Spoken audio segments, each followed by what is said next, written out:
subscribe button so you're notified. I gotta breathe and swallow so you're notified every time. What? Did it? I don't know how to go now. What do I say? Wait, what? Okay, that came out really wrong. So let's try that again.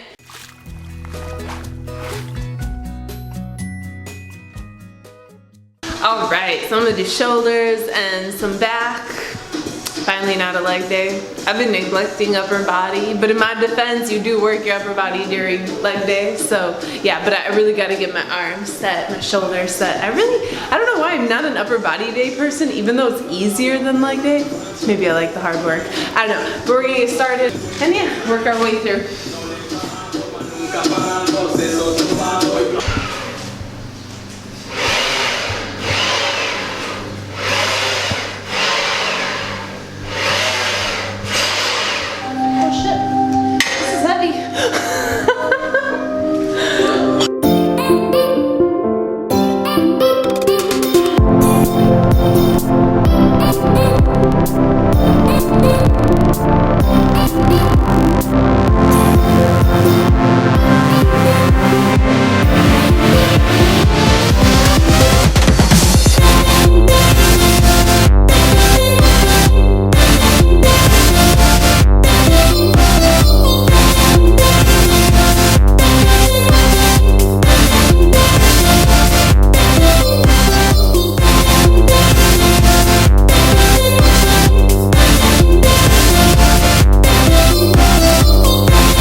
that is it, guys. It was a really great workout. I even added in some abs. I didn't plan that out, but it worked.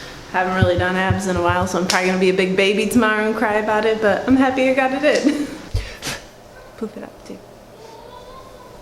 All right, guys, so we're gonna do a sit down and a little talk. This is a topic someone brought to light, and I think it is really important because I feel like people are still really affected by this, and I see why. So I kind of want to put you at ease. Let's go ahead and read her question. She said, interesting topic idea. I did ask her because she said she wanted a ponies and fairy tales talk. I'm like, I would, but I'm out of ideas. So she gave me an idea. Inches versus pounds. I'm 5'10" and currently weigh 172, but everyone tells me I look like I weigh 150. I started my fitness journey a year and a half ago weighing 300 pounds, so anything lower than that I'm more than grateful. Yet mentally I feel like I'm big because my weight has stayed the same, but I'm wearing a size small and not an extra large. Can you go into more detail about how the scale doesn't matter? This is a fun one. More because there's so much to factor in that I'm hoping that I will ease your minds. I posted something on Instagram too, sharing my size, and someone's like, wow, it's amazing that you're willing to share your size because right now it's small. Everyone is small. That's in the fitness influencer body types. And you're a medium large. I'm a medium large.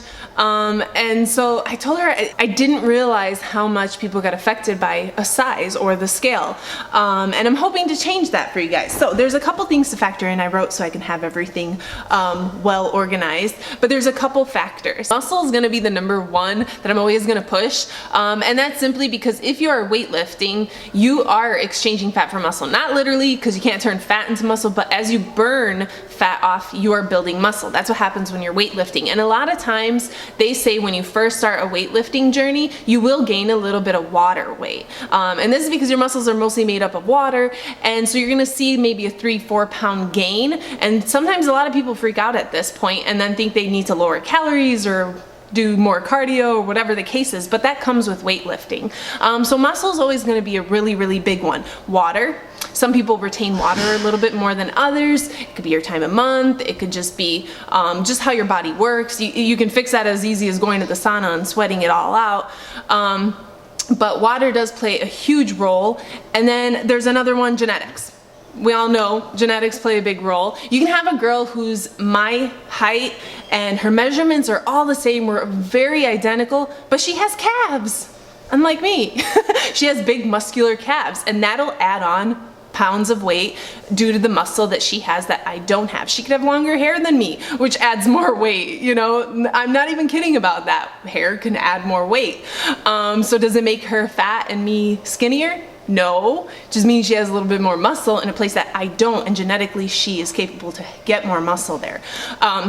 Which takes me to, if you've been overweight the majority of your life, or if you've gained a lot of weight, all that plays a huge factor. And I'm gonna use my husband as an example. We were both very athletic people. Like, I loved being athletic. I played every sport possible.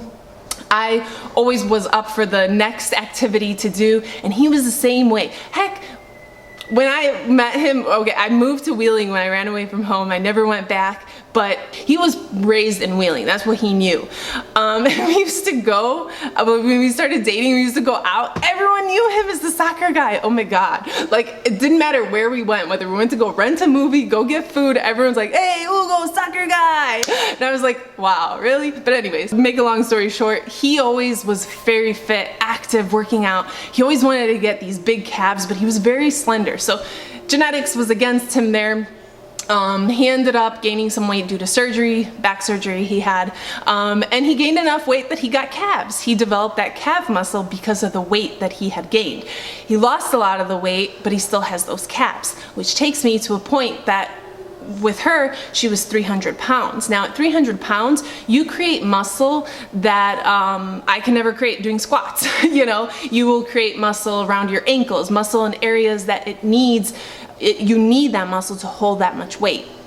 So once you do lose the weight, once you burn the fat, you are left with having muscle in areas that somebody may not, who has always been slender, who hasn't had to hold up 300 pounds, walking upstairs, downstairs, just doing normal daily tasks. So you probably have more muscle in kind of odd places where you wouldn't really think to grow the muscle. Like if I go into my gym, I'm not gonna think of growing a lot of this muscle that you already have. So you already have muscle in places that most people may not have. Now you have skin too. 300 pounds means that your skin has stretched, your body has made more skin, but when you do lose the weight, the skin is still there. So you have a little bit of skin. It could be known as thick skin, which some people are born with thicker skin. So they have kind of a heavier appearance due to that. And I've noticed when I worked with people that were obese or very overweight, their body changed so much with very few pound differences. It was always astonishing. But that's just part of, like I said, you've created muscle over the years of having to hold up that weight. And you do have the extra skin that you're working against. So there are things like that to factor in. An example of somebody that we know, I think this will shed a little bit of light, but it was when I hit my 280 pound squat PR. I was super excited, super pumped. I had already been weightlifting for 6 years. This was a goal I was working on, and this person was a newbie. We took him to the gym, and he was able to clear 300 pound squats. Now, it's not because he's been training for it for such a long time. He was pretty overweight. And from years of carrying that weight for such a long time, he was able to develop lower body muscles that I didn't have. I was spending an hour in the gym, maybe 3 times a week to develop my leg muscles, whereas he was carrying this weight around every single day. So simple tasks like going up the stairs, he was engaging more muscles, needing to build more muscles to hold up all that weight that he had. Getting out of bed, it was more of a task for him than somebody who's more slender, so he engaged more muscles, and therefore through the years he was able to build more muscle, more strength, putting him in the gym a little bit stronger, a lot stronger than me. And so that's just kind of, it shows you the difference between, you know, when you're overweight and you build up all this muscle, and that is weight, that does equal in weight, because muscle is much more dense than fat. A pound of muscle, a pound of fat, obviously both are a pound, but muscle is much more dense, much smaller than the amount of fat that you see. So by him building up all this muscle, he was able to be stronger than me, and he'll always have thicker legs, more muscular legs because of the weight he had from back then. So just to kind of put into perspective why you may weigh a little bit more and be like, but I wear a small, but you got all that muscle in there, so you are a body full of muscle. This tree kind of scared me a little. Yeah, you too, because you turned, right? It's kind of windy, so it looked like, yeah. Moving on. Another example would be my own journey. You see my body where I was still very slender, but I was skinny fat. I had really large love handles. My midsection was bigger, but I had skinny legs. I weighed probably 125, 126 when I got rid of my love handles, but my legs were pretty much the same size because they were already pretty skinny. I was eating at a deficit to burn fat. I lost a couple pounds. I was around 120, 121, so not a big difference, but a big difference in photo difference. Now if you take my very slender, fit, muscular body and you take it to the body I currently have, where my waist is still small but my legs are big and built and muscular, that is all because of muscle. So that weight gain is not fat gain, it's muscle gain. Somebody actually called me fat on, which video was it? The last physique update. The last physique update. She's like, oh my God, you're fat. You need to be at 110 pounds. Something ridiculous. I told her, no, that would be like anorexia for my height. But she made me laugh. But then I thought about it and I'm like, you know what? This could actually hurt someone. This kind of ignorance could hurt somebody who doesn't know any better. And like, I mean, I could have gone into it about it, but I didn't care because it didn't really affect me. But there's so much ignorance out there that this is why I'm making this video. Don't let somebody tell you you should be a certain weight, because that doesn't matter. That is so irrelevant. She forgot to look at the weight or the number under my weight, which was 18% body fat. That does not put me at being fat, okay? That actually puts me my body fat at a pretty low percentage. That is something that you have to consider, is all this muscle weighs something. And it's not just that. Like I guess I want you guys to understand not to let a number own you. It's more about reflection, looking in the mirror, feeling good. Are your pants getting looser, tighter? That's how I know. All my jeans from last year don't fit. All my shorts don't fit. That was the point, so it's okay. But I didn't think I made that much gains. That was my goal. I gained an inch, so I thought that like an inch around my hips. I was very proud of it, but I didn't think it would have an impact on my pants, but apparently it did, because I have to donate all my shorts from last year. Thank God I bought new ones. But that's just, I want you guys to understand the scale is not relevant. And if you're moving towards your goals, if you're eating at a deficit or a surplus and you're weightlifting, the scale all of a sudden becomes so irrelevant. It just doesn't make sense anymore, because the scale can't be like, hey, you have 20 pounds of muscle in you. You're not fat. Even the ones that have your body fat percentage, it's not going to be 100% accurate. Somebody asked about that. And the problem here is I could literally go on the scale, I'll be 18% body fat, go downstairs, drink a glass of water, go back upstairs, weigh myself, and my body fat increases, because the weight doesn't know, the scale doesn't know you drink water. It's trying to do like a percentage of how much you weigh compared to your height, maybe your age, and then it's kind of saying, hey, you're here, but it's like, but 2 seconds ago you just said my body fat was way lower, so what the hell, you know? So that's not even that accurate. The weight on the scale becomes so inaccurate at one point that it's something you need to understand is not worth focusing on. Take photos, look at yourself, try on old clothes. That's the best way to figure out if you're moving forward. Look at it this way. If somebody is 200 pounds, but they're 18% body fat or 20% body fat, it doesn't make them fat, even though they're at 200 pounds. 250 pounds, but their body fat is low. And you might think, how is this possible? A lot of men weigh a lot because of all the muscle size that they're able to pack on. So they'll be like over 200 pounds, but their body fat is like super ridiculously low. Does not make them fat, makes them muscular, makes them fit, makes them athletic. So just keep that in mind. Hope that eases you guys a bit. And I gotta plug this in there, guys, but whatever you do, do not weigh yourself at night. Never. Or after a meal. Why do it? You're gonna weigh more. I mean, your food is inside you. It makes you weigh more. I have people weigh themselves at night and freak out. Oh my God, Florina, I gained 5 pounds. Yeah, food baby. Food baby. We all got it. I never step on the scale at night unless I'm just curious to know how much food impacted me. But no, do not weigh yourself at night. It's not accurate. It's already not accurate in the morning all the time. Especially if you have a problem with the scale. Especially if you have a problem with the scale. If you know it's your issue, stay away from it. Hide it. Make your husband hide it to a place that he forgets where he hid it. Bam. Problem solved. We're good at that. We're good at that. Well, not about the scale, but other things. Sometimes we hide things from Lila and we can't find them at all. At all. We'll find it like a year later. It's like, you hit it. No, you did. I know, right? We argue with each other. No, I'm pretty sure you're the one who hit it. I would have remembered. It's like, no, I would have remembered because I put it in a place I would remember. But you didn't remember.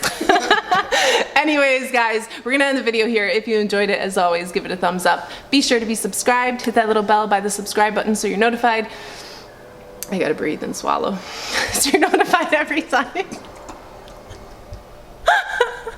What? Did it? I don't know how to go now. What do I say? Wait, what?